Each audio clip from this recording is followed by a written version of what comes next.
Alright, we're currently in the middle of October, which means I missed 3 new releases. Sorry about that, I have a lot of things going on. I've been really behind on my YouTube channel, in case you guys haven't told. But today we're going to get caught up by reviewing Totally Killer, Saw X, and the new Pet Sementary movie, Pet Sementary Bloodlines, pretty much in the complete reverse order there.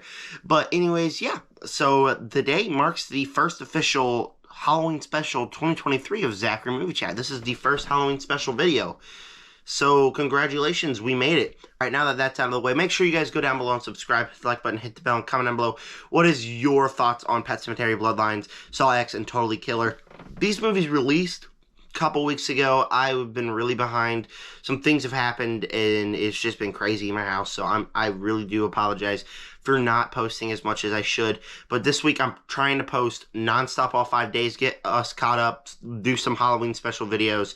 And so, yeah, we're going to go ahead and get started. The first movie we are going to talk about is Pet Sementary Bloodlines. This movie wasn't something I was particularly looking forward to watching. When people saw it at Fantastic Fest, I read all the reviews, and it said stuff like, yeah, it's just like another Pet Sementary movie. It's bland. It doesn't have, like, the big excitingness of the originals, which I wouldn't know because I've never seen a Pet Sementary movie. This is the first Pet Sementary movie that I have ever seen. And so I went into this one nervous, but like at the same time a little bit excited because I mean I don't know, I haven't seen the other one, so maybe this could be a good movie for me. And I gotta say it definitely was kind of not a good movie. I did not really enjoy this one as a whole. I feel like this movie had potential. The prequel set in the Pet Sementary universe, but it feels just like another Pet Sementary movie. It doesn't feel like a prequel or that it tried to do anything unique or new. It just felt like, hey guys, we're going to dump this on Paramount Plus. Go watch it. Go ahead. I don't care. It's just another Pet Sementary movie. And it feels like a whole bunch of wasted potential, you know, where it could have been something much more and just decided to be another movie. Kicking off with the positives, I do think that this cast is quite good. They had good chemistry with each other. They were fine enough. And while a lot of the characters weren't that likable, the actors were fine, and they kind of portrayed their characters pretty well. Another thing I really did like, when we head into the third act, the movie progressively gets better when we get into the third act.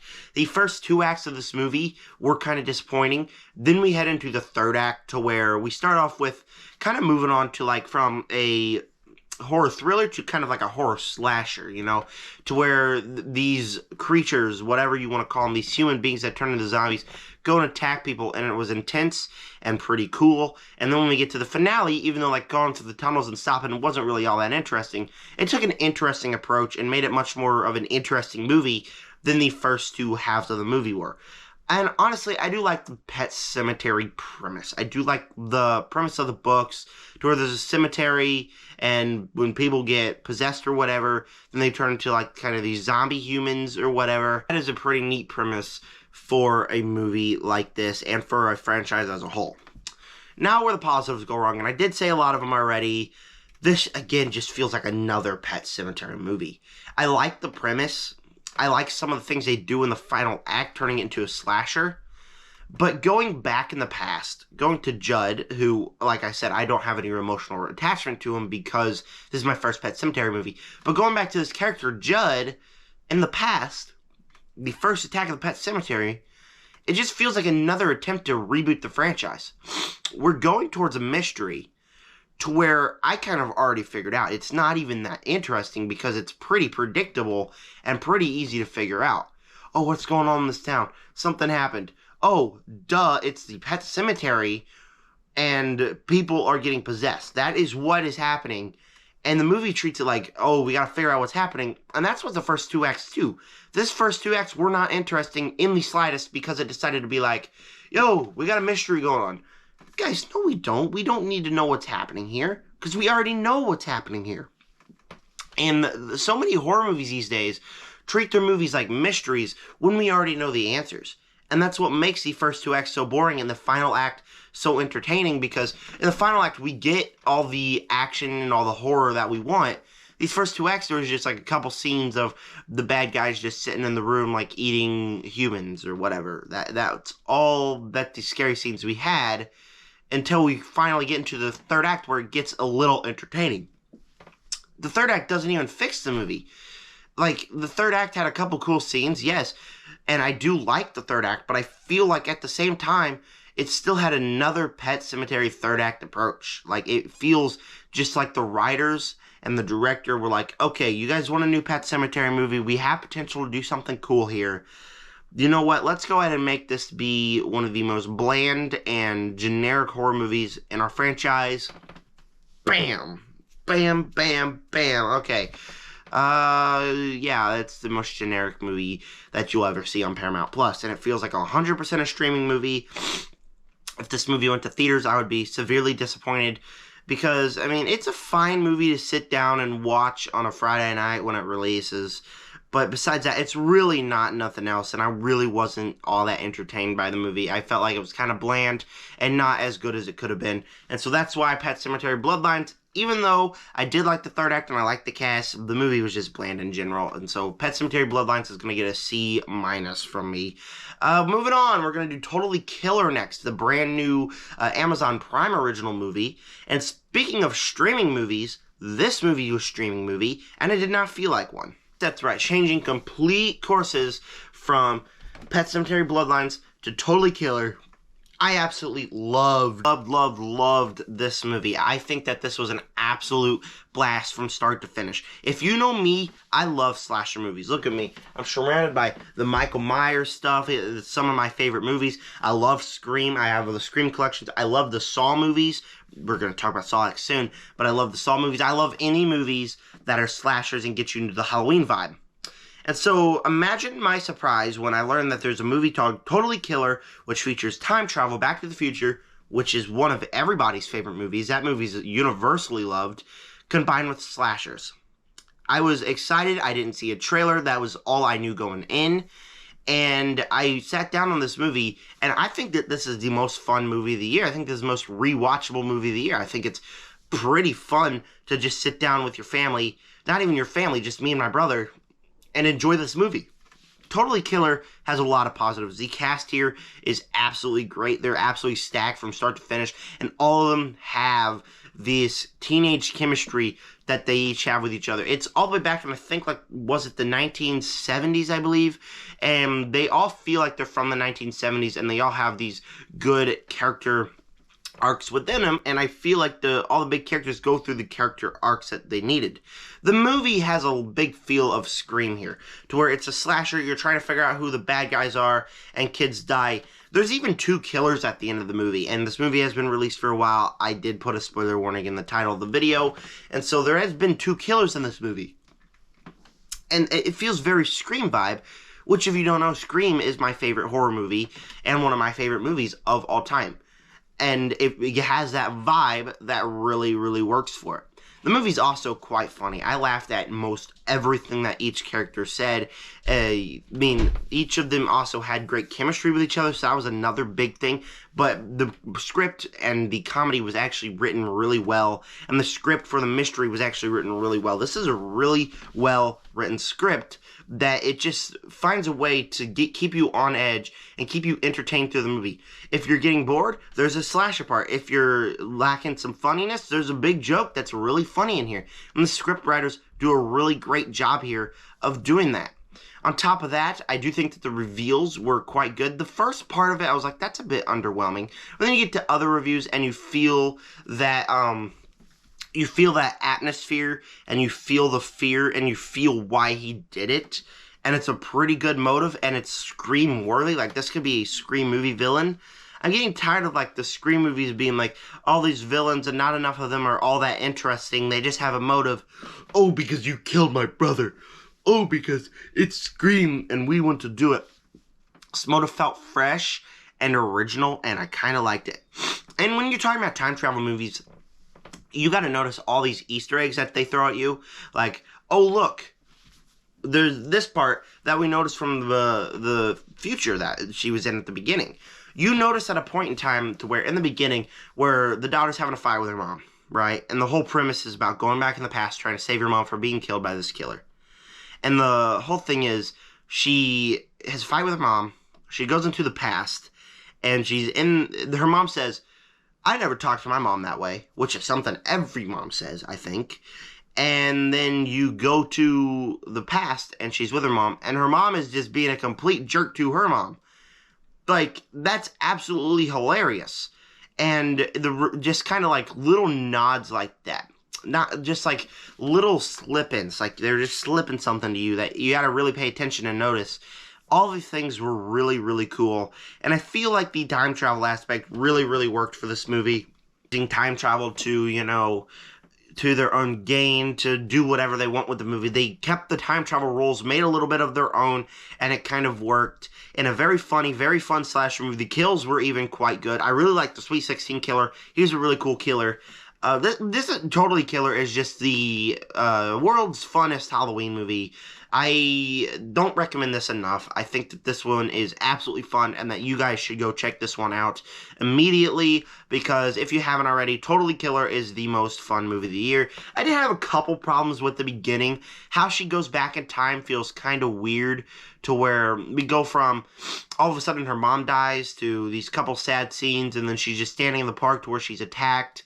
And it feels kind of like when she goes into the past, and it feels kind of like the whole way she time travels kind of weird. Like this high school girl's just building a time traveler. It was a little weird, and the pacing in the beginning was a bit off. And one of the reveals was almost a bit too melodramatic for me, but they did fix that in the end. So I had barely any issues, just things that could have been fixed to make it even better. But overall, I had a blast with Totally Killer. I cannot recommend this to you guys enough. I love this movie. It's one of my favorite Halloween movies. Right now, it's my favorite movie of October. And yes, I have seen Killers of the Flower Moon. And with that said, Totally Killer, gonna get an A-. We're talking about Saw X now, the brand new Saw movie. I have been promising a Saw review series on my channel. I will get around to doing that. I promise. That will be a video series that I will be doing either today or the next couple of days. I will do it, I promise. But we're going to start off with Saw X, I guess. And Saw X for me is, I hate to say it, kind of a disappointment. Not that I didn't like the movie and all. I like the movie. There's not a single Saw movie that I would say I dislike, just movies that I have problems with. But this one right here is, I think, the most disappointing one. I think it has so much potential, and it just kind of like, it goes for something new. When I'm a big fan of the original Saw movies, I would be completely fine if we just had another basic Saw movie. But clearly, other fans of the franchise did not want that. And so I appreciate that it did something new.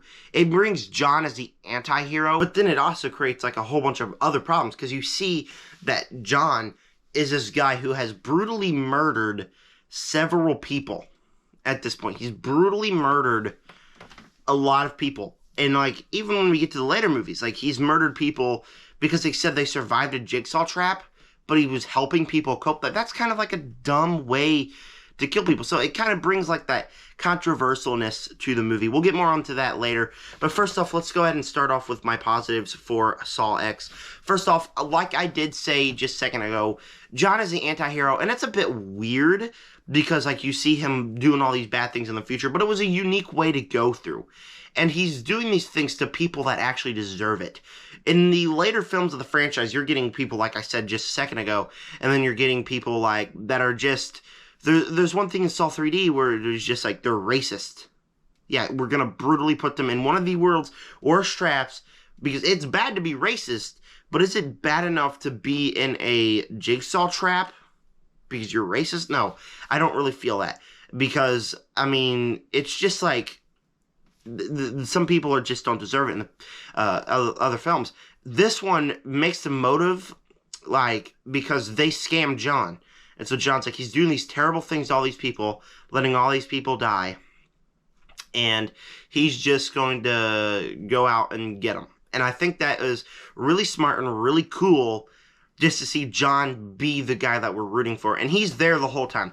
Even though I kind of missed where it's just people alone in an isolated room not knowing who it was. John was just standing there watching them. And it was pretty cool. It was pretty unique, and that's a big thing you're going to hear me say here.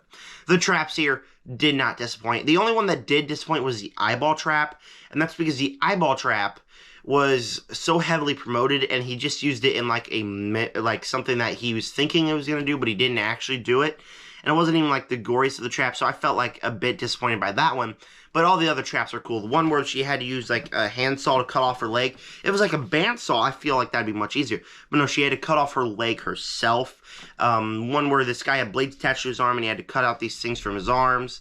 There was one where he had to cut off a piece of his brain before his face just started frying. Like, these are some crazy cool traps, and I feel like they did not disappoint for being a Saw movie, and so that was pretty cool too. The final twist, I think, was done in a pretty good way. The movie's kind of like, when we weren't at the traps, it was kind of a weird one for me, and when we get to the final twist, it kind of like completely reverses, like, oh, I did not see that one coming. And it was pretty cool. It kind of got me back in the movie. The final act was pretty cool. And the movie as a whole is just entertaining. It's just a bit weird because I binged all of the Saw movies. I'm going to have a ranking coming up too. I binged all the Saw movies.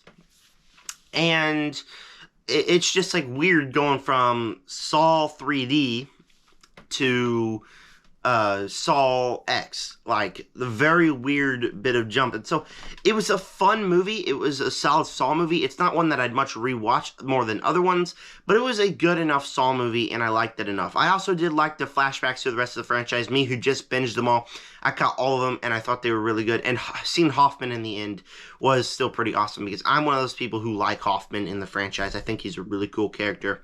And so overall, I did enjoy this movie. Thing was, it does go a bit too creative in the movie. I feel like it would be much better for me if it was just like, and this is just my personal opinion. I know a lot of you love this movie. That's okay. I feel like the movie would have been much better for me if it was just like Jigsaw capturing these bad guys, puts them in traps, you have the twist. Now, we're following John through the whole movie. We got this other guy who's coming in, he might make him another apprentice, and then you have like John just sitting there the whole time just watching them while they're trying to do the traps. It was kind of just a weird way to pace your movie and wasn't much entertaining like the other ones were, and kind of just like, oh, okay, that's the movie. Plus, this movie had some pretty big size potholes. Obviously, we are in the phase where this is between Saw 1 and 2, I think 1 and 2, and so it's a bit weird here. But then you're also thinking, yeah, so the final trap involved 2 people. How was he going to figure that out again? How did he know that she was going to call that one guy? And it's just kind of like, okay, there are 1,000 ways this could go wrong. But it was sure cool to watch, but there were 1,000 ways this could go wrong. And during the movie, I was like, huh, what if just this happened? The whole movie could have changed. So there are a couple big size potholes, but the big problem here was the creativity. Like I said, it's just kind of like not another Saw movie like I wanted, and so it wasn't as entertaining as it was, but it was still a good Saw movie. It's not near as far as my worst Saw movie.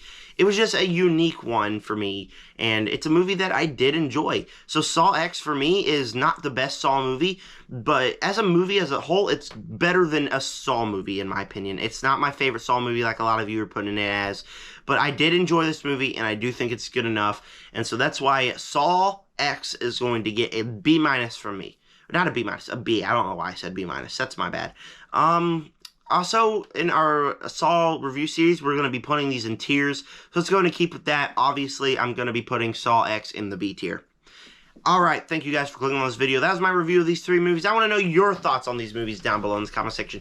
I got a lot more videos coming up in the near future, but thank you guys for clicking on this one. Go subscribe to my second channel if you want to see more football videos. I'm going to do comic book, video game rankings. Spider-Man 2 came out. I don't have a PlayStation 5, so I can't play it, but I'm going to buy one soon. Anyways, thank you guys for clicking on this one, and make sure you subscribe to join the army. Peace out.